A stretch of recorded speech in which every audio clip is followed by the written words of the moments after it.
Hello, welcome to the very first edition of Tech Disruptors with Darren, myself, and Jason. We are back for another year. It's 2024. We got a new name, a new look. We got slightly more handsome over the Christmas break and New Year break. I mean, it was a low bar to clear, but we're there. We're here. This new name, just to kind of give you a little bit of a history here, we all of last year and a little bit of the year before, we were broadcasting as the TNT podcast, and we have rebranded, which is the cool thing to do currently. And our plan is, as you may have heard on our Twitter Spaces that we did just before the new year. Our plan here is to essentially bring all kinds of tech content, not just news, but product reviews and things that interest us, things that annoy us. But we're doing it by taking the filter off. So we are not going to hold back. If something doesn't work, if something doesn't look good, if something is stupid, we are going to call it out, and we will call out brands and companies if need be as well. So we're here. This is not a beauty filter; it's just natural beauty. It's true. This is correct. Yeah. I mean, I kind of wish I had a beauty filter on right now, but that's okay. I mean, we can't all be like Tuna. For those of you who are tuning into our podcast for the very first time, thank you very much for joining us. I appreciate you. But this week, especially the beginning of January, it always tends to be a blockbuster start, because we start with the largest electronics show in the entire world, which is a consumer electronics show, which just wrapped up today, in fact, in Las Vegas, the 2024 edition. And for those of you who are unfamiliar with CES, it is a 3-day, I believe, festival. What do we call it? A 3-day showcase of all of the latest and greatest tech that's coming out. Is it like Tech Burning Man? No. Yes. Yeah. Yeah. What was that festival where everyone paid money and it never actually happened? The Fire Festival. Yeah, it was a Fire Festival. Yeah. Yes. That's what this is like. No, that's what CES is like. But in all joking aside, CES is a very interesting thing for us people that love tech, because it means that we have the opportunity to kind of get a little bit of a sneak behind closed doors, peel back the curtain, whatever analogy you want to use, of what the tech space and the tech world will look like in 2024. In particular, some trends that we're going to see, some products that may hit the market, some prototypes, which are always seem like a waste of money, but that's okay. Tuna, we are unfortunately are not quite there yet when it comes to being invited to CES. But that might be next year. Yeah, yes. Next year. Right. Yeah. Right. 2025, we're here. Yeah. We're ready to go. Tuna has had his bag packed for like 5 years. He's just 7, actually. But... 7. Oh, sorry. Yeah, he's itching at it. I mean, I'm just going to grab a pair of underwear and a camera and just go. And that's pretty much it. I got a guitar, too. Well, that's exactly right. Yes. So, basically, today's podcast, the very first Tech Disruptors podcast, is going to be all about CES. And we wanted to kind of highlight some products and some interesting things that we noticed came out over the last couple of days, and kind of give them maybe a bit of a thumbs up or a thumbs down, because there were some definite products there that will probably never see the light of day. And that's important to say, because CES isn't just about what we know is coming out and a glimpse of like the next phone or the next TV, things that we know will come out, but it's also about concepts of things that people are working on that aren't quite available. And some of the things, now I know, Darren, you wrote some things down you want to discuss, and I got some things I want to talk about. A lot of things I have are already coming out. We know it's just a matter of when. The other thing is, some of these things are just kind of cool technology that's on the cusp of coming out. Well, yeah. And I mean, look, we're going to kind of bring up and kind of go through, I was this afternoon, I've been following CES, but as you can probably imagine, there is a lot to cover. Like quite literally, we're talking hundreds of product releases that, again, may or may not see the light of day. We're hoping that they do. It would be awesome if they did. But, one of the things with CES is, like I said, it's not just tech. It tends to be a little bit of everything. And I mean, the big theme of 2024 at CES is AI integration, which I think Tuna and I can probably both agree on this, will probably be a big push across the board in 2024 with all different spaces, not just smartphones, but also in smart home living, appliances, you name it. It's going to be a big thing this year. So let's jump right in. And I wanted to talk a little bit about something from Samsung that caught my attention. So I'll pull it up on screen so we can kind of get an idea of what it is that we're talking about. But Samsung, they always come out hot out of the gate at CES. And they came out over this, I think it might have even been yesterday, with something called the Samsung Music Frame. And I'm going to pull up an image so you can kind of see what it is that we're referring to here. That's not where I thought you were going with that one. Oh, sorry. Oh, yeah. Yes. So here is this Samsung Music Frame. Now, for those of you who, may have seen the image and went, what the hell am I looking at? So how do I explain what this is? So it is a wireless speaker. Well, before you do that, Samsung has a line of frame TVs that looks like a frame painting, and they're very, very popular. And this is going along the same lines as that frame series look. The aesthetic, right? Yeah. So basically, for those of you who may have seen some of Samsung's releases, they have a TV that looks like it's framed within a picture frame. And the whole idea is that when it's, I think, in ambient mode or it's switched off, it displays like a screensaver of artwork, I think is the general idea, that like to make it look like it's integrated seamlessly into your home decor. So the music frame is an interesting one because basically it at the core of what the Samsung frame is, it's a speaker, a Bluetooth speaker.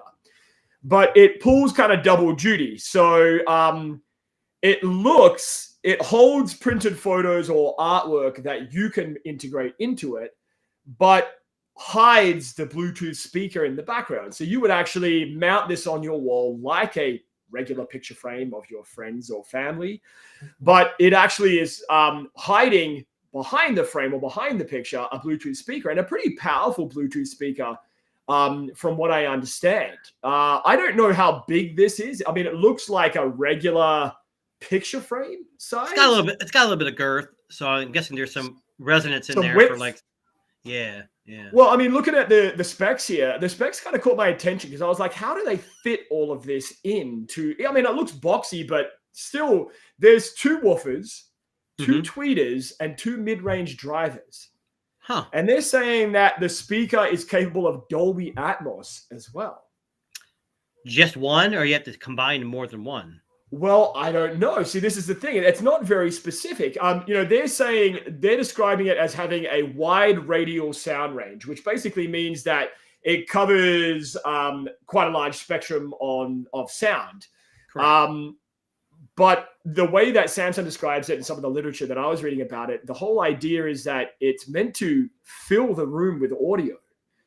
So I wonder if this is the kind of thing where it could replace like your larger Bluetooth Nest speaker or Nest dock or whatever Google's options are. It gives me vibes of, Sonos has their thing where you could combine multiple speakers into a system. And then IKEA teamed up with Sonos and made their own, and they actually have speakers that you can hang that looks like art that plays. But it's the Sonos kind of, it uses the same app or same technology. It'd be interesting if Samsung's trying to start their thing, or they're going along, along the same lines where you can combine one of their sound bars with 2 of these in the back as art, but it's actually your surround sound speakers or whatever. I don't know. Yeah, again, I mean, it's a fascinating concept. I mean, I understand why Samsung does this, because I think more and more we're starting to see with tech that goes in our homes.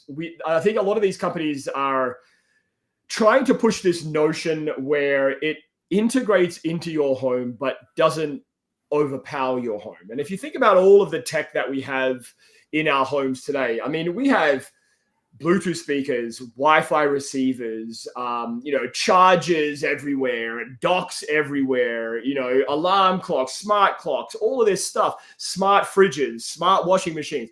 Like for someone that maybe seeks a more like minimalist aesthetic, I can understand why you would want to hide some of this stuff behind maybe like a useful picture frame, or have a frame that makes it look like it's not actually in the room.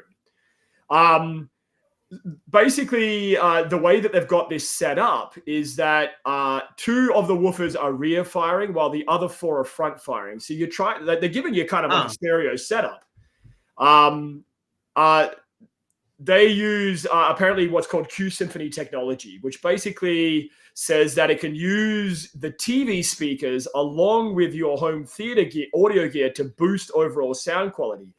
So I think what that means is that it pairs with other Samsung products to give you almost like surround sound. If I think that's the notion. I mean, I don't know. What do you think about that, Tuna?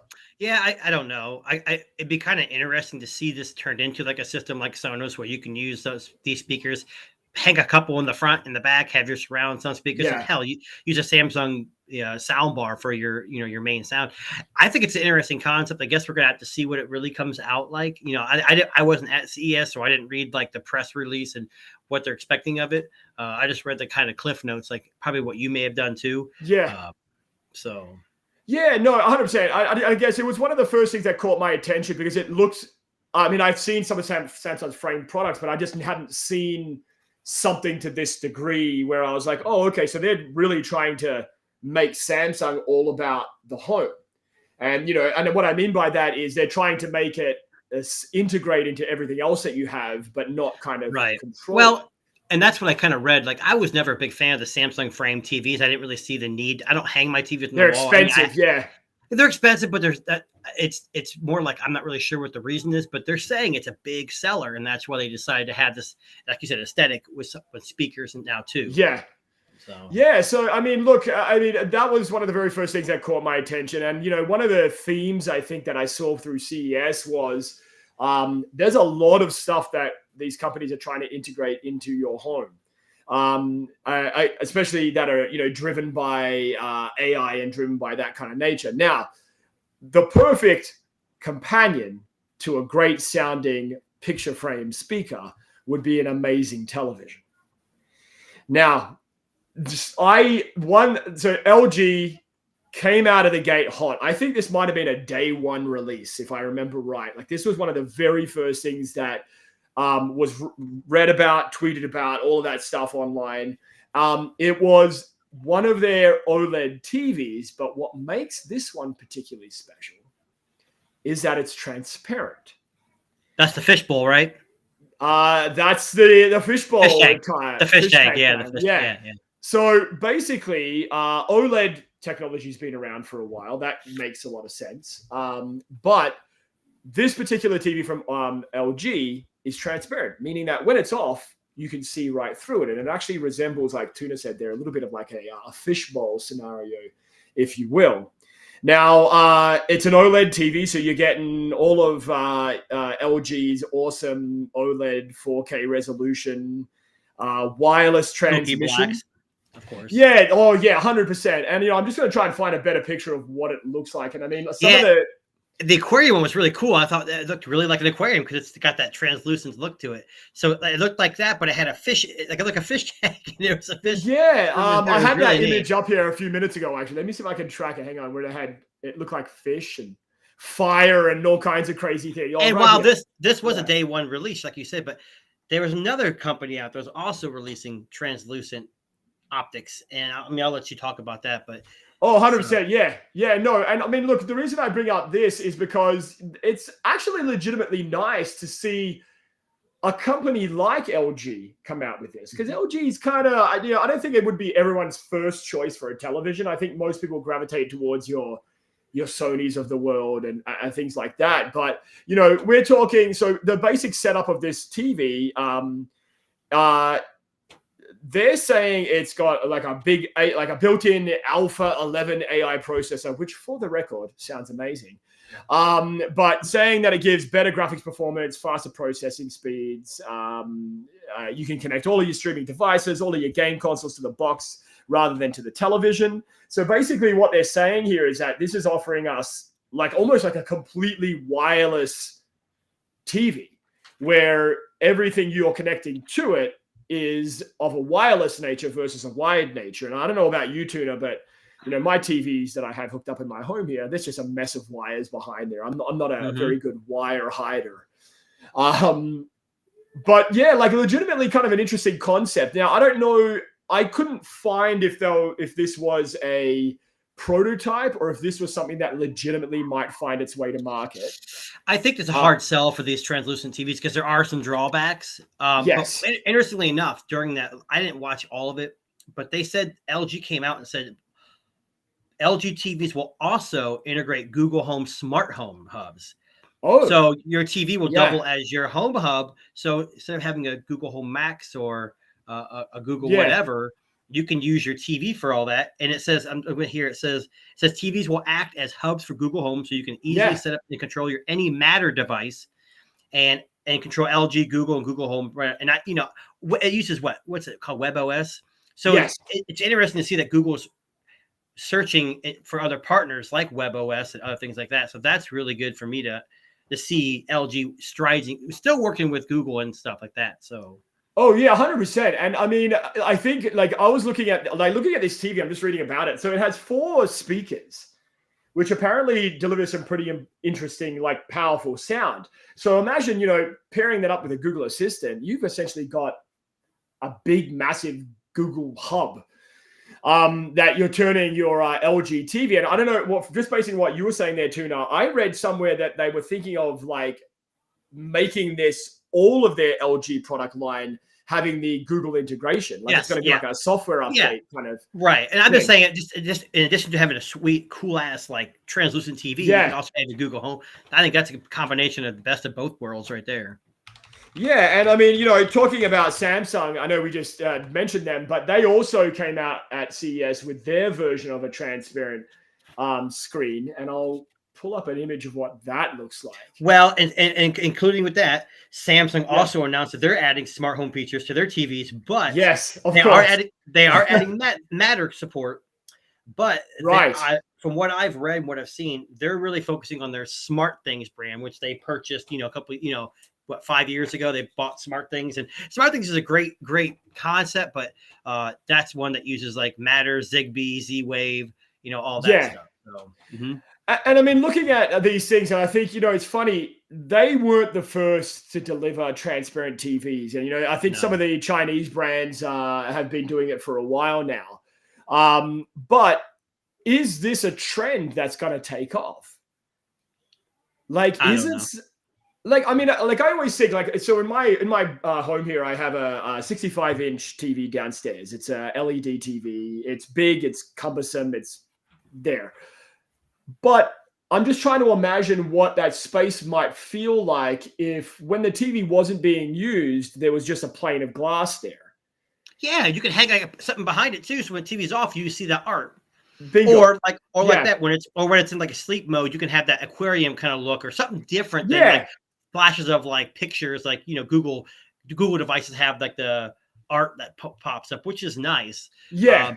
I think there's a plus and minus. I just don't know how well translucent will sell to the general consumer at this point. We don't know how much it's going to cost, but they do look interesting. I just don't know.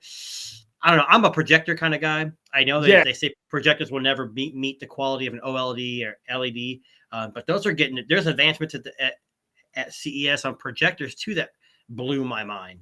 So. Well, speaking of which, what was something that caught your attention, Tuna? Something? What got your attention? Hey, look, you see this? 1, 2. I have like 4 or 5 pages of stuff I thought was interesting. So obviously, I'm not going to go through all that. Yeah, give us one of them. We'll have a look at it. I'm going to talk about a list. Well, I think you put this on the list too. Okay, so I would consider myself more of a PC gamer. Yes. But I'm not good with controllers. So like, I'm not good with thumbsticks. I'm good with a mouse and a keyboard, but I have a thing for these portable gaming consoles that, like the Steam Deck, the Yes. ROG Ally, what's the Lenovo Go or whatever. I have a Steam Deck, but this MSI Claw has my attention, and there's a couple reasons. It's not much difference than the Ally. They almost look identical except for the colors.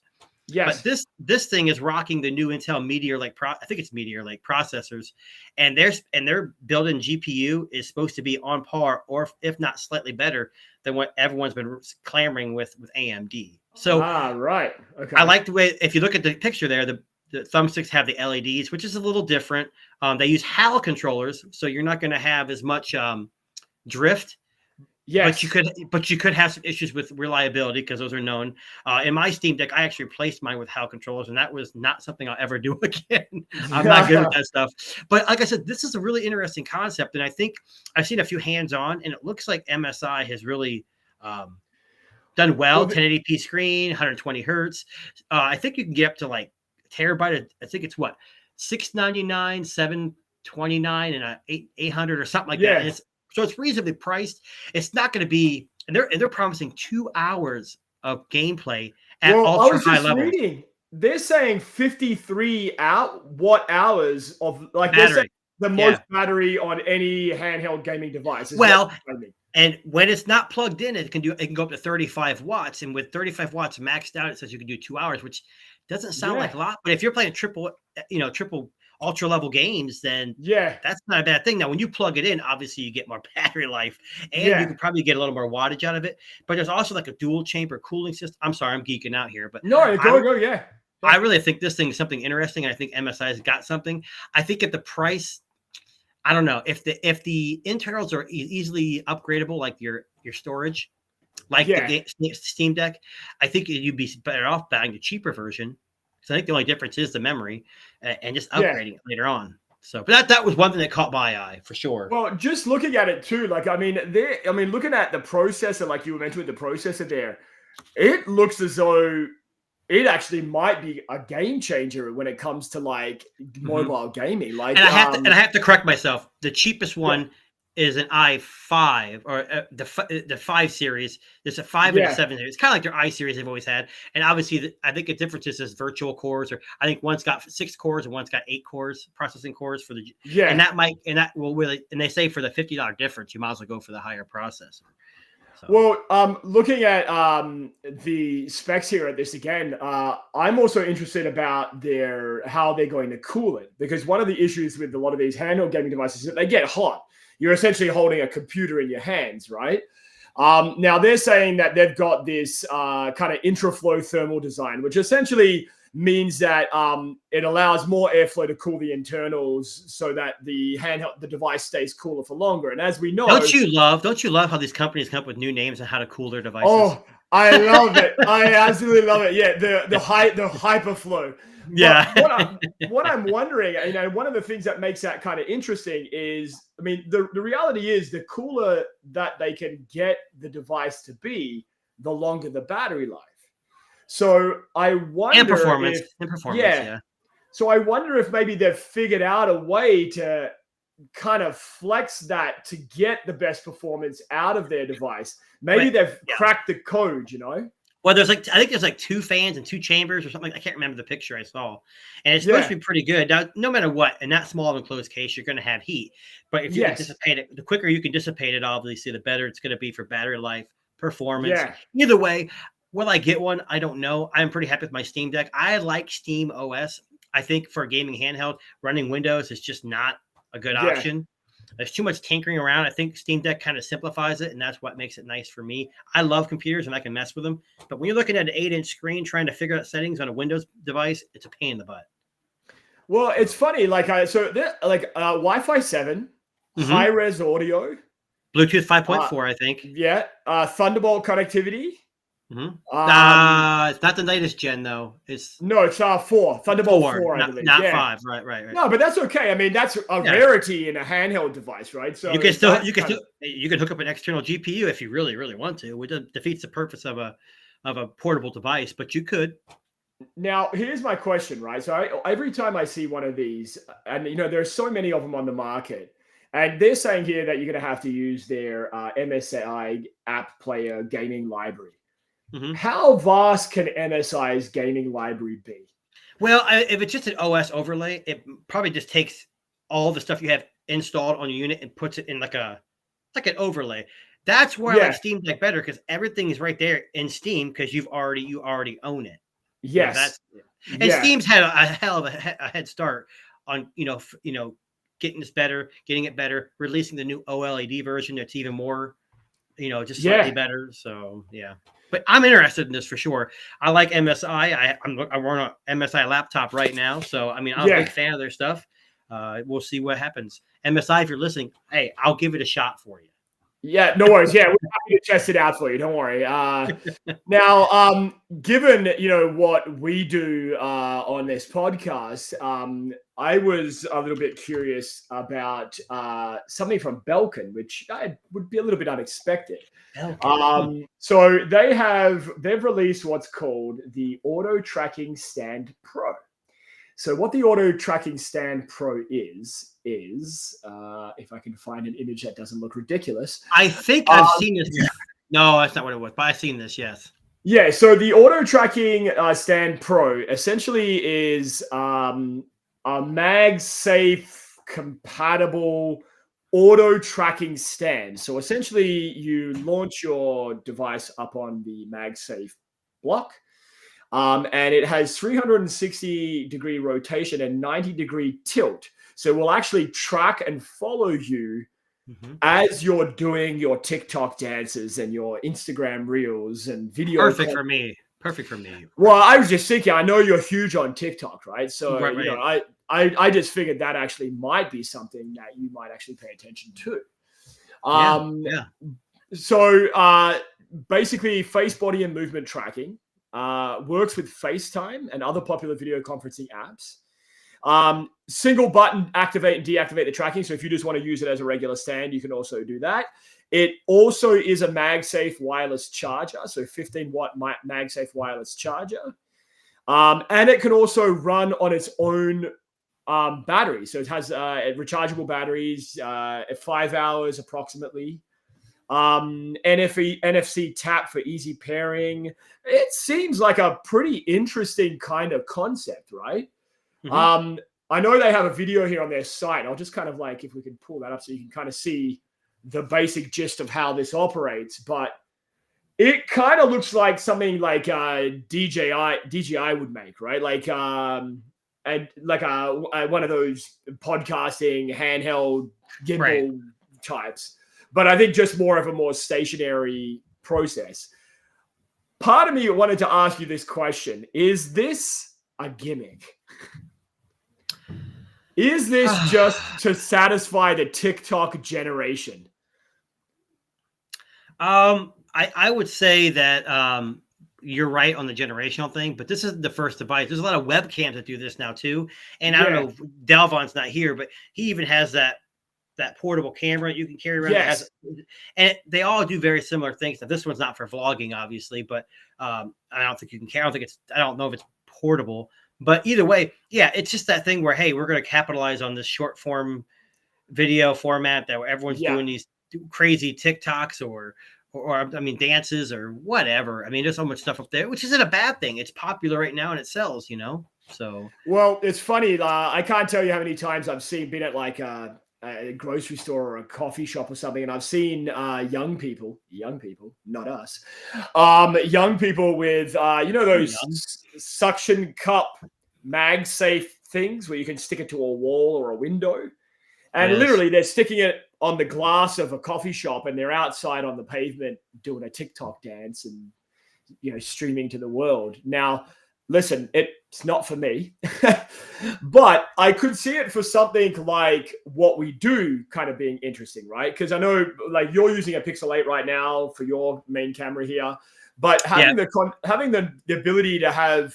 rotational awareness, if you were someone starting out in the vlogging space, doing YouTube, maybe perhaps, I don't know. The iPhone's cameras are pretty good. You're essentially creating. But for vlogging, for me, I'm thinking that you're outside walking around and you have the I don't know if this is meant for outside. There's a big base in the bottom of that. I don't think you're going to be carrying that around. That seems like more like something you sit down on a desk somewhere.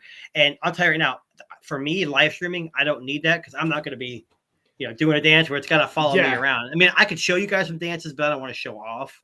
But yeah, it's true. We don't want you to school us on how to do it, right? Right. If I had this thing though, I would for sure, definitely. 100%. Yes. Your TikTok account would be fired. Absolutely. Right. Well, now that leads me. Well, I don't know if you're done yet. I was going to go ahead. Yeah. That leads me into the next product, and this is being full of crap. Okay. Because I'm full of crap when it comes to dancing. And I don't know if you saw this. I had to put this on here. Yes. Kohler, the company that makes showers and sinks, the Kohler Pure Wash E930 bidet seat. It actually sprays. It's a bidet, obviously. I'm gonna pull this up. Hang on. Oh, get this! It's voice control. So, hey, Kohler, wash my ass. Yes. Yeah. I want something to wash my. That's it right there. So I saw this too, and the first thing that came to mind was this is interesting. A voice-activated bidet. App connectivity. So are they going to sell my data of how crappy I am? Maybe how full of shit you are. Maybe like that could possibly be it. Yes. But yeah, I did see this, and it was the bane of a lot of jokes. From a lot of people in the tech space. I actually don't know that much about it. I caught it, had a good laugh out loud, but you had a laugh? I did have a laugh out loud. I instantly fell in love. Yeah. So did you mention that it has a remote control?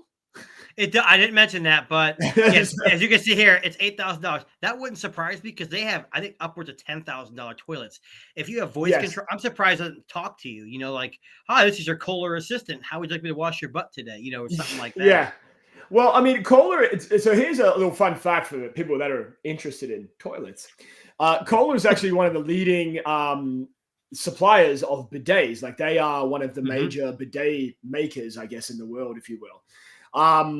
But we're talking, this is like a level up. Like, this is impressive. Yeah. You've got a remote control, heated seat, adjustable water temperature and pressure. Right. Various spray modes. Like, what does that mean? I'm telling you. Like, fire hose? This takes crap to a whole new level. Yeah. Like, literally $8,000. That is insanity. Well, I bought 3 of them, of course. We got to get 3 of them in the house, so. Oh, I have to read this to you because I think you might appreciate this. So there's an oscillating spray, a pulsing spray, and then there's a gentler child mode. Yes, I saw that. That's right. But I think this is my favorite part. I'm just reading through the press release here. My favorite part of this, absolutely, is what they call the boost spray, which is when it goes full pressure. Full pressure. So, on those days, honestly, I guess, where when you said that, the boost spray, the first thing I thought of was Fast and Furious when they go into the shop because I need some NOS. Yes. Yeah. Get some NOS on that toilet. Yeah. Look, I mean, I don't know how much boost you would need. But I mean, look, I've been to Japan and I've sat on toilets that will play music and dry you and do all that kind of stuff before. So I mean, it's not an uncommon thing in the world. Maybe not in North America, but I mean, like this seems to be like the toilet. If you are a big toilet person, like if you are the one that's sitting there reading your news and I don't know, eating breakfast. What do you mean? You don't have to be you. If you buy one of these, that's gonna be you. You're never gonna want to get off. Exactly. Yeah. I mean, look, like, why not? It's $10,000. Who doesn't want a $10,000 toilet? What is that? What does an average toilet go for? I'm just. I would say probably in US for a decent one, you're running $150, $250 between there. Right. And like I have one of my toilets is pressurized where it has a bladder, and those are even more expensive, but they use more air than water. But typically but doesn't do this stuff. I want this. I would love to know what the voice commands are Like, can you imagine what those voice commands are? Hey, Kohler, I just took a shit. Clean me up. Like, can you customize them? That's what I want to know. Can you customize the voice commands? Because that would be amazing. Right. Like, could you imagine like your child talking to the toilet and just going, did a number 2? Well, here, kids, like they get used to this thing. They're going to school and they're like, hey, wash me. Oh, crap, I'm not at home. Oh, yeah. Oh, well, it didn't wash me. Never mind. I'll just go without, right? Yeah. Exactly. $10,000. That's impressive. Well, I love how. Can we get a brand deal with Kohler? Yeah, let's go. Yeah, I'm down to support. Let's go. Tech Disruptors, sponsored by Kohler's Toilets. That's perfect. I love it. I'm curious about the Amazon Alexa and Google Home compatibility. I don't know, because that goes back to that. They say Google, Apple, and Amazon are all like stealing our selling our information. Well, hey, this guy takes 3 craps a day. We got to get him. I don't know. Yeah. I don't know. That's something you want to know. I wouldn't trust Google with my bowel movement data. I wouldn't trust Apple either, or Amazon either. So now shifting away from crap for a second, did you happen to see probably one of the greatest names of a speaker ever, the Brain X? Did you happen to catch the Brain X? I know I don't know if I did. Now, the Brain X slid under the radar here. Now you got me curious. I'm going to try and find a Brain X photo here. Oh, boy. This should be interesting. But this is actually a pretty special looking device. If I can find a photo. Hang on 1 second. Sorry. I have a photo here, but it's not the best one. Okay, so let me... I'll pull up the article here. So this is the Brain X. So the Brain X is an interesting one because it looks like a conventional Bluetooth speaker. Actually, here we go. Here's a photo. So conventional Bluetooth speaker. Okay. But this one's kind of special. So this is a small size, compact, Wi-Fi enabled Bluetooth speaker that has a bona fide subwoofer built in. Not a bass port, not a woofer, and in a subwoofer. And how big is the driver on that? 8-inch subwoofer. Wow. And it actually is vented at the back for airflow and sound release. Who makes it? It's a company called Brain X? It's called Brain X. That's exactly right, yeah. That's a terrible name. Yeah, I actually think... I'll be honest with you. I'm not a big fan of the name. Well, I mean, Brain, I guess, conjures up, like medical. I thought you were going to say it had AI, which is called the Brain. I'm thinking, it's got AI involved with it. Here is the funny thing. Okay. So, basically, from what I understand here, apparently it has amazing bass, which of course it does. Obviously. But sound-wise, they're saying that it's one of the best Bluetooth speakers that have ever been released at CES. Who's saying this? This is, I'm just reading, like, I've got a bunch of websites up here that all the people that had a look at the CES at Brain at CES, and every single one of them said once you hear the bass and the sound output of this speaker, it's going to make every other Bluetooth speaker you have in your house just look like garbage and sound like garbage. They're saying here in some of the things, so it has 4 other drivers along with the subwoofer. Okay. It's launching immediately. So this is like, it's basically coming this month. So it's not something that's a prototype. Oh God, how much is it? I wanted you to have a guess. $1,500. Oh, that's a little high, actually. Believe it or not, the Brain X is coming out at $599, which is a very competitive price for what you're getting there, right? So, I mean, I don't know. Like, this one caught my attention because it really legitimately looked different. And the Brain X, again, I guess it's a new product, right? Like, this is something. Oh, it's Brain as in BRANE, Brain Audio. Yes, you thought I was like brain. I've never heard of it, and I can't see this. Okay, so that makes a little more sense. But yeah, you're right. Order now. Yeah.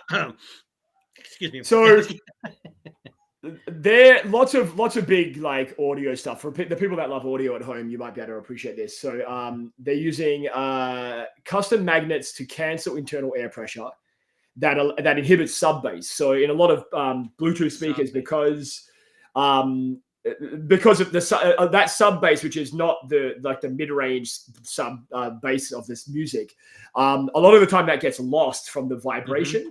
But when you have a magnet, it kind of cancels that out, and it takes away that kind of air pressure that's built from inside the speaker and allows a little bit more dynamic audio coming out of the actual speaker itself. Can they be daisy chain? Not daisy chain. Did I say daisy chain? Can they be put in a pair? Well, I was just looking at that because I've been trying to find that information. Like, can you compare this up with one of the other Brain speakers? I don't know. I can't seem to see that there, but I would have to imagine if you're releasing a speaker like this, people are not going to want just one. They're going to want two of this speaker. Well, I have the Google Home Max, the big speaker they came out with years ago, and I had two of them because they can be put together now with the Sonos lawsuit. It's lost a lot of its functionality, but I do like that ability. I correct myself. You can link up to 4 speakers for surround sound. In multi-room party mode. Yeah. Party mode. Hey, mode. Get some strobe lights, get a rave going. Yeah. Nice. Well, it's also interesting because it's IP57 water resistant too. So you can put it outside. So you could actually have an outdoor like home theater set up outside. You could do like movie night in the backyard and actually have good sound for a change. I think the problem with these speakers are when they're in. So I'm not an audiophile by any means, but when you have a speaker and you put it in the corner of a room, you usually get better sound because of resonance and dynamics. So something like this, I don't know if you get the same response. It's still going to sound good, I'm assuming, but you move it out to a bigger area where there's not enough, resonance and all that stuff may not sound as good. But I actually kind of want to order one to find out. But the Tech Disruptors doesn't pay me enough yet.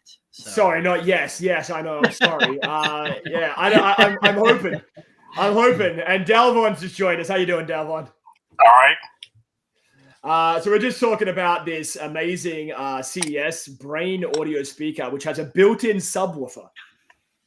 Oh, that's tough. Yeah, like compact little device here that has a massive sound. Caught my attention. We're talking, a 8-inch subwoofer built into a tiny little frame here. And they're saying you got tweeters in there for the highs and the giving that ultra-wide sound stage. But here's an interesting thing. So they're saying 12 hours of runtime at moderate volume. What does it weigh? 30? It's got to weigh 35 pounds. I've got that detail right here. It's funny that you say that. I was just looking for it. No, it doesn't weigh 45 pounds. 7 pounds is the weight. 7 pounds without? Oh, come on. Yeah. So I don't know, man. Like it honestly looks good to me. And they're saying you can connect it to all your streaming options: Spotify, Pandora, Prime Music, Sirius, all of that stuff. Has an auxiliary port. Is it Bluetooth only? No, Bluetooth and Wi-Fi. Okay, I'm going to guess it uses Wi-Fi to connect the speakers together because, that would make more sense, but okay. Yeah. I don't know, man. This one caught my attention. Like, I know this one slipped under the radar a lot, but when I saw this, I was like, damn, that's something that actually is a good product to come out of CES, and it's available now. You could actually buy one right now. Mm-hmm. Like, does it support Google Assistant? No. I was just checking that now. And so it has Alexa built in. It works with Apple. It works with Apple AirPlay, and it works on Spotify. No That's Chromecast. What I see so far, but I don't see Chromecast yet. Which might be a slight deal breaker there for some people. That's kind of a deal breaker. Unless it's portable. If it's portable, I'll use it for like outside and hanging out with family and stuff like that. But and inside the home, waterproof. Yeah, but you get better sound through like Chromecast and Wi-Fi audio than you do with Bluetooth. So I don't know about that one. Well, I know, but like, if it's assistant. If it don't got assistant, it's a deal breaker. I'm sorry. Like all my speakers in my house, I can talk to. So if I'm gonna buy a smart speaker, I needed to have Google Assistants. Well, before you came in, we were talking about talking to a toilet. So Yes, we were. That's awesome. Smart. Yes.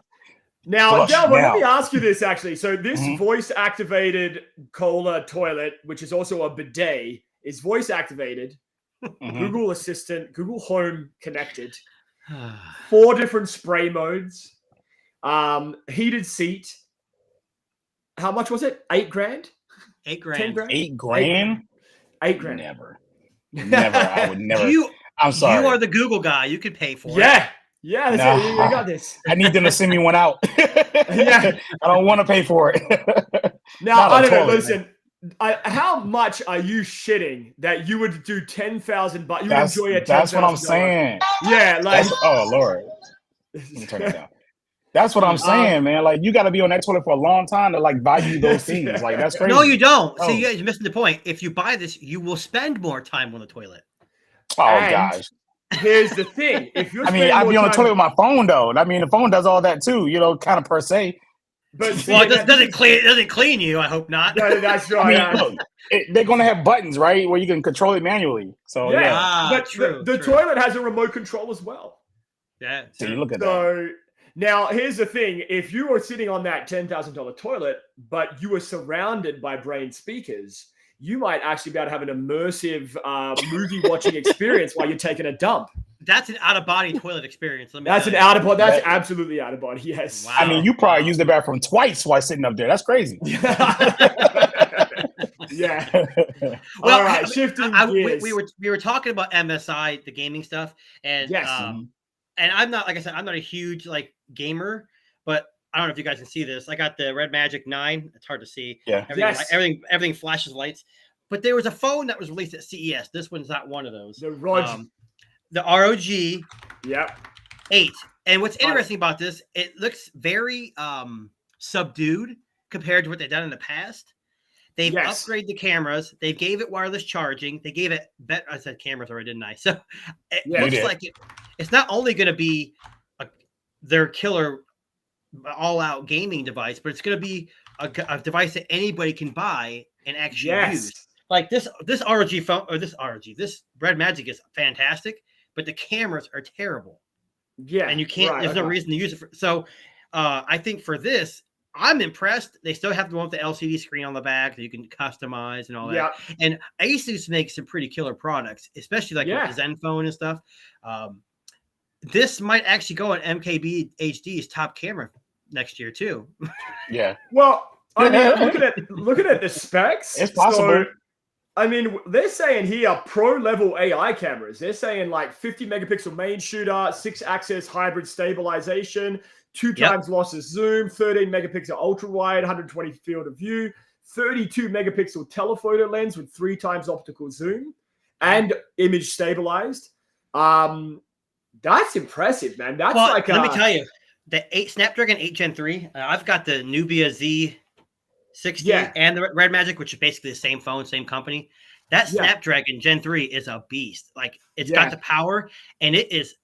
Now these things have like 6,000 milliamp hour batteries, but they are, for so far, these two phones, the efficiency is out. I mean, it's out of this world. So to me, you combine that with a company that's a little more well known here in the U.S. has a little more money to throw at it, and you're going to have one hell of a device. I mean, I'm sure it's going to have some AI stuff. I think I read somewhere that the new Snapdragon Gen 3's got AI cores or whatever, and I want to say Asus is adding that in some part in this phone, but I think most companies are saying they're doing that. Listen to this. Listen to this. This is impressive. So I'm just reading up about their XSense 2.0 software that's built into the gaming side of things. So it can help you by learning AI patterns in a game. Yep.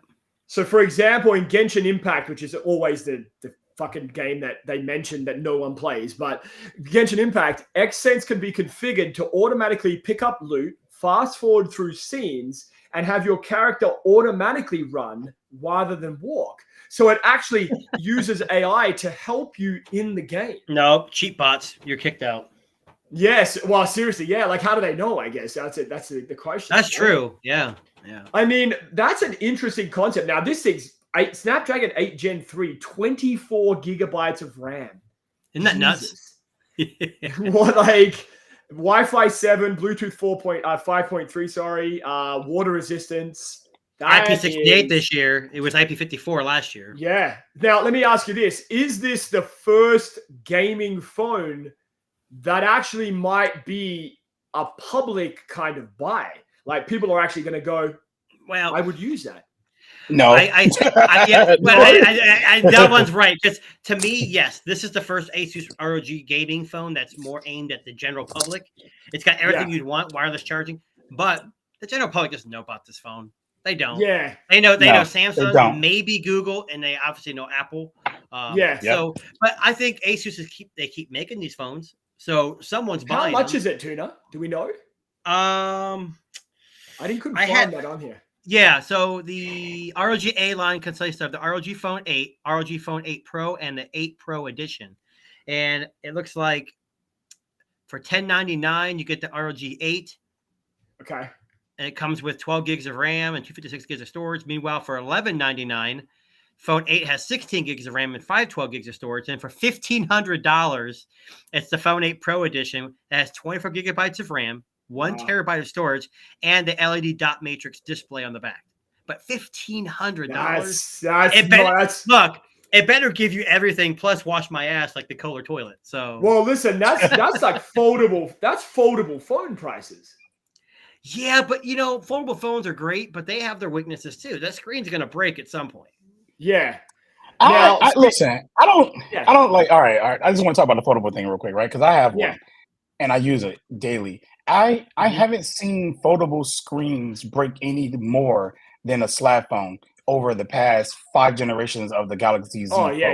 Here in the US, let me preface that by saying what I mean is a screen bending is more likely to have issues than a screen that doesn't bend. That's what I mean. Like, okay. Now, I'm sorry. And I've had to flip the Flip 4, I think it was, or the Flip 3, and I used it for about 8 months, and I noticed where it was bending, it was starting a rainbow effect, and that wasn't broken. Yeah, but you could see there was some wear. All I'm saying is you have more ability of wear and possible issues with the more moving parts. Whether that's true or not, someone says like there's a OnePlus Open post where the screen went black. That one person had doesn't mean everyone's going to get that, but we blow it up way out of proportion. They really do. They really do. And you're right though. Like I would say that at least if the durability is good with these companies and they're building the screens right, at least you'll get your 5 or 6 years before that start happening. But some people may get it sooner because of quality control. I mean, obviously, but I don't think that people should blow it up as the way they do, because they really be blowing this stuff up big time. When one person gets a broken screen or something like that, and we don't even know what they did. They could be lying for all we know, right? Yeah. Well, the question you have to ask yourself, if you're a folding person, you're going to pay $1,500 for a folding phone, not this. But if you're not someone who's 100% sold on that and you want the best of the best, I mean, is this the best? If you're an iPhone user, hell no. If you're a Samsung S23 Ultra user, maybe, because I would imagine the S24, when it does come out with 1 terabyte of memory, if they even have the option, and 12 gigabytes of RAM, which is their max, it might be close to that price. But with this price, you're getting more memory, more RAM, maybe not as good as cameras, but you're getting a hell of a lot more gaming centric. I don't know. It's a tough sell, I think, either way for gaming phones. I mean, gaming phones. This Red Magic is like $599 or $600. It's a the half camera's price. so shit on that, Tuna. Oh yeah. I mean, they're better, but they're not. I wouldn't use it for a camera at all. Yeah. Okay. Yeah. Gaming phones will always be a niche, no matter how you look at it, because mainstream, between the Samsung phones and Apple, iPhones and, up and coming Pixels now, they are just the mainstream phones that everybody want to get. You either want to go with Samsung, you want to go with Pixel, or you're going to go with iPhone. Any of these gaming phones that people are making is going to be for the tech enthusiast who knows about this stuff. And then even then, it may not be their main phone, because to be honest with you, most people want a phone and a gaming phone and a phone that just does, and a good camera and a good video. They want everything, and this is why a lot of people brag about the iPhone. They say it could game, it got a good camera, it got good video. This is what people kind of want. They don't want to buy a phone dedicated to gaming, no matter how much they complain about gaming on other phones, which kills me, because you'll never hear me say, well, it don't game good. I don't really care. But the people who say that, they walking around with an iPhone, right? They're probably walking around with a Galaxy phone or something like that. But like Like seriously, like if you really care that much about gaming that you had to bring up that one thing about a phone can't do, like pixels, then go buy a gaming phone. Yeah. Because not everyone who walks into these carriers are like, ooh, what gaming phones y'all got? Yeah, no, right. That's exactly right. Yeah. You wouldn't find and here in the U.S., you're not going to find AT&T, Verizon, T-Mobile saying, "Hey, you can get the new Zenfone 8 Pro edition for $30 a month on a." You're not going to see it. That's here's our gaming phone. Here's our gaming phone section over here. All our gaming phones. No, you're not going to see that. You're going to see a Samsung section. You might even see a small Pixel section, but you're going to definitely see Samsung and Apple and all these carrier stores with a big, huge section. Then you're going to have like other phones that just put a big sign that says other. Well, and that's Delvin, I'm confused. I live in the U.S. I don't who's Pixel. Who's Pixel? All I know is Samsung. Yeah, who are these guys? Who's Pixel? I mean, you're right. You're right. You're right. I'm not denying that. You're right, because even like when I go into Best Buy, it's so embarrassing when I go to the okay, put it like this. It is and it ain't, right? If you walk into my Best Buy here in Virginia, you will see a whole section for Samsung, right? And we have everything that Samsung sells, from their Ultra tablets to their buds, to their watches, to their phones, everything, right? The whole lineup. Same thing with Apple, right? Whole section for them. Then you'll get like a small little corner. I mean, a little corner. Let me try to picture how big the corner is. Let's just say about 5 Xboxes. 5 PlayStations stacked together. 5 PlayStation 5 stacked together. It's about that much space of a corner that you get with 2 phones up there. That's it. It'd be like a cheaper Pixel and maybe the Pixel 8, not even a Pro model, right? But then it's embarrassing, right? Because Google has so much more stuff. But then if you walk to another section in Best Buy, Google has a whole home section over there, and it looks good. Matter of fact, the display looks better than Apple's display and Samsung's display put together, because it's like it's like a house, right? It's like a wooden built-in house area, and it has all their speakers, all their doorbells, and everything look really good. I'm like, Google, y'all paying these people to display y'all stuff, and this is how they treating y'all phones? Like, if anything, throw the Pixel phones in the same section. Yeah, put them in the house. Put them in a damn house. Yeah, I'm telling you. It's embarrassing, man. It's really embarrassing. At my Best Buy here in Toronto, they have them together.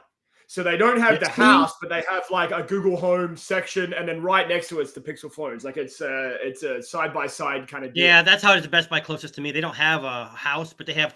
You walk in right there's the mobile section, and they have Samsung, and then they have the Google, and Apple's kind of off to the side. I mean, it's still a big section, but they have the tablet, the phones, and then the Fold right there. But it's not very big, but it's all right there. Yeah. Well, listen, speaking of phones, I, for the very first time ever in my life, purchased a CES pre-release product. I didn't imagine that I would, but this one really got me. It got my attention straight away from the press release of this. So this is the Rabbit R1, which is co-engineered with Teenage Engineering. Now, this is kind of an interesting device to try to explain, because it technically is a phone. It has SIM card, 4G, LTE, all of that kind of stuff. But it essentially is a virtual AI assistant in your hand. Now, this thing uses larger language model, which basically means that it is all voice interactive with a scroll wheel for you to scroll through actions and sub-actions and whatnot. But it comes with a camera. And from the demos that I saw in the release, it appears as though this is like a pretty interesting AI hardware device that you carry in correspondence with your phone. Now, I didn't even know that's the best way I can explain it. Tuna, can you give a better description than that? Yeah, it's he even says in the he's talking about it at their live stream event. It's not meant to replace your phone. It's supposed to be in companion. And I think that's where it's going to be a tough sell. Yes, it's a good price. Yes, there's no subscription models. And yes, it's got a SIM card. Design. But what I find interesting is it's got a button. You push a button like a walkie-talkie, and you say blah, blah, blah, blah, blah. And interacts with multiple apps at the same time. That's what I thought was interesting. Yes. It integrates with multiple apps. It's got an interesting concept with the phone or the camera. I thought the camera was going to be more used for like it to see me, like what I was doing, but it swivels all the way around too. All the way around, yeah. Yeah. And it's got the scroll wheel. It's interesting because, as you may or may not know, the Pin AI is meant to come out around the same time, February, March. Yes. And that one's priced at $699 with a $24 a month subscription fee, which includes service, title, music service, and obviously the AI stuff. This one is, I think, $199 with no subscription fees, and it's supposed to come out March, April, or February, March, Easter. And they've already sold out their first 10,000 units. So actually, the Darren, first 20,000. Oh, okay. Well, me and Darren have already pre-ordered. Well, I don't know if Darren knew I did, but I did. Oh, you did too. Oh, okay, good for you. Yeah, okay. Oh, and here's why I did it. Here's why I did it. It was a good price, and I want to compare it to this Humane Pin AI because I think it's going to be interesting because the Pin AI is more expensive, but it also seems like it's got a little more. It's a little heavier on the technology, like with the laser, and the pre-made service, but it's probably got a better camera, I'm assuming. But it's a different concept. The pen sits on your chest or your lapel, whatever, and this is something you hold in your hand. So I'm interested. Yeah. I think if you're a betting man and you want an AI on the cheap, it's probably better off to get this. And watch out, Battle Angel just joined the live. There you go. She did. The first Tech Disruptors podcast. There we go. But I will just say this much, Tuna. Don't you cry. Don't you It's cry. my voice. Man. Sorry, Dalvon. It's my voice, buddy.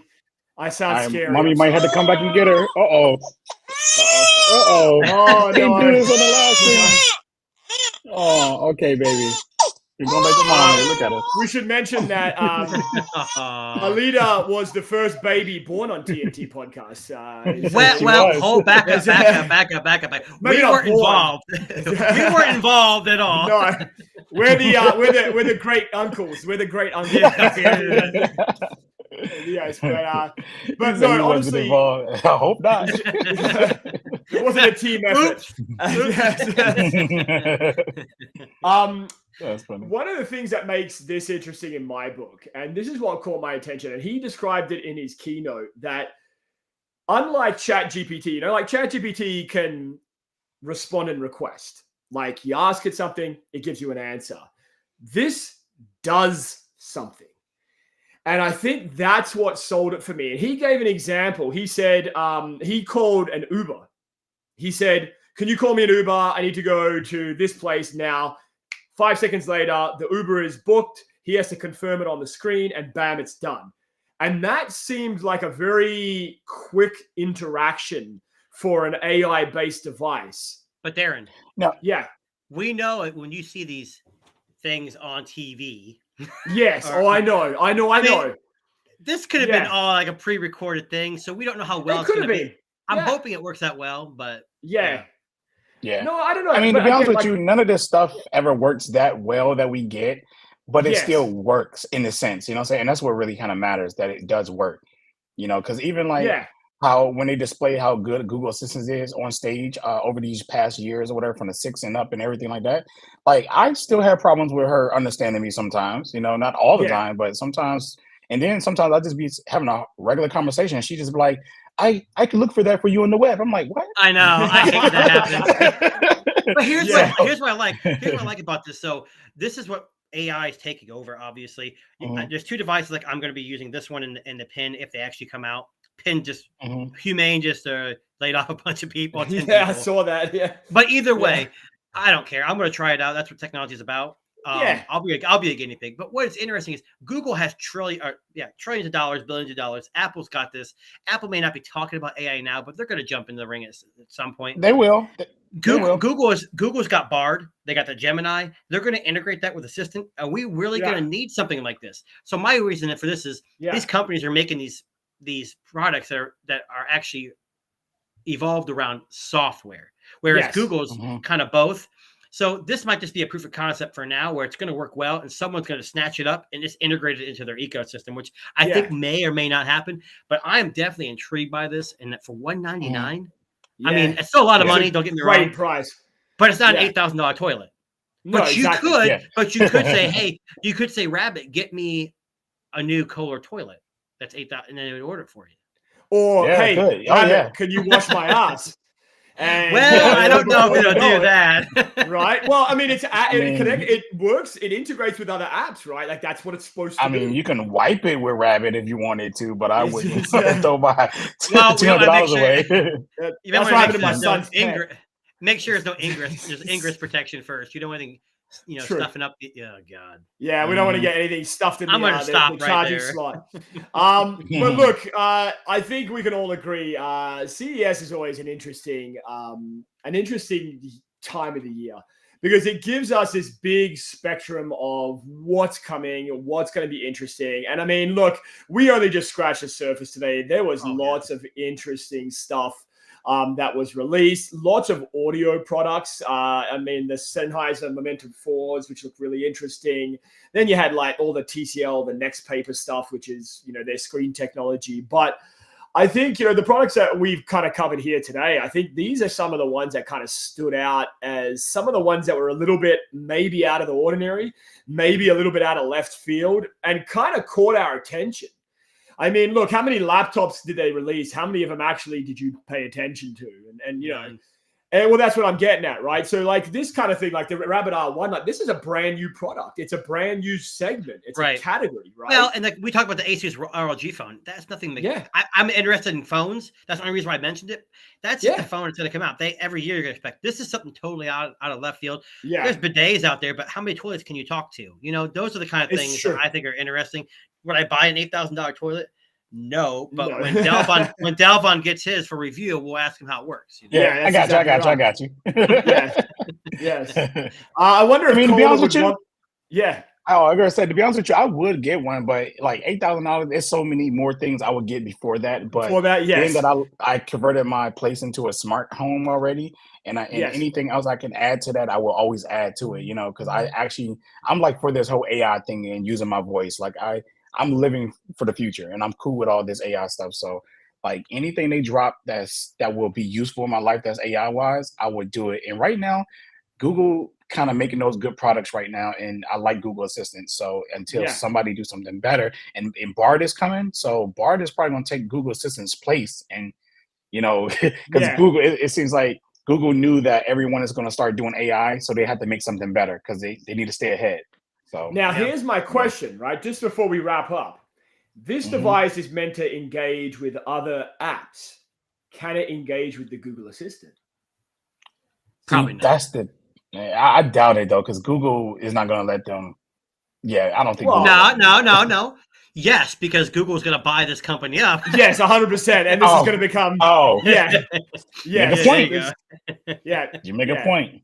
But listen, I mean, they've just released the next block of 10,000. So they've sold 20,000. They've sold out of 20,000. Do you know what number you are? Are you in the first 10,000 then? First 10,000 guaranteed. Yeah. I think I am. I was at work and I was like, what the fuck is this? And I watched the keynote. I was eating my lunch and I'm like, what have I got to lose? And I just basically clicked. I read the article without seeing the picture. And I go, Rabbit. The first thing I thought of was an adult entertainment toy. It's the first thing I thought. Like, I ain't looking at no damn rabbit. I don't care about that. And then he goes, hey, I ordered a rabbit. I thought he was joking with me. So I clicked on this. I looked it up. I'm like, oh my God, it's an AI assistant. Yeah. Well, I just want to give before we head up, speaking of AI, I want to give a shout out to Joe.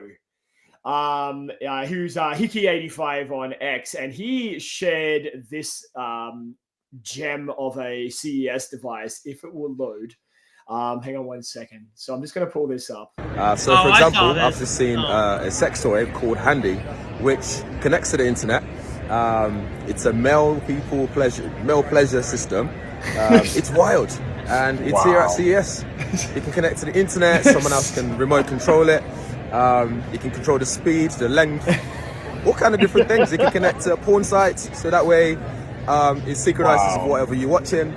Synchronizes. Now, listen, I have never seen a better handshake device than that. I imagine it would teach you how to handshake very well. Very well. But look, I mean, we're always looking for sponsors. I thought it was a bottle shaker. Everyone shakes their bottles. Or maybe a nail polish shaker, like you just. Oh yeah, like you just. It's convenient for ladies. Maybe a cork remover of some sort. Maybe. Maybe an old-fashioned ballpoint pen. I mean, shaker. don't you want your cork remover to be synced with a porn site? I mean, who wouldn't? Of course, why not? Right? But listen, that. There are a lot of great products at CES, and that was just a little gem. Thanks to Joe, who I don't know if he's going to catch this tomorrow, but Joe alerted me to that one. He actually tagged me on that post, which I thought was fun. I wonder why. I don't know. Maybe he knows something I don't know. But anyway, we will wrap up our very first episode back of Tech Disruptors there. Thank you very much, everybody, that joined us. Delvon, Tuna, and everybody else that's tuning in live or will tune in the next couple of days.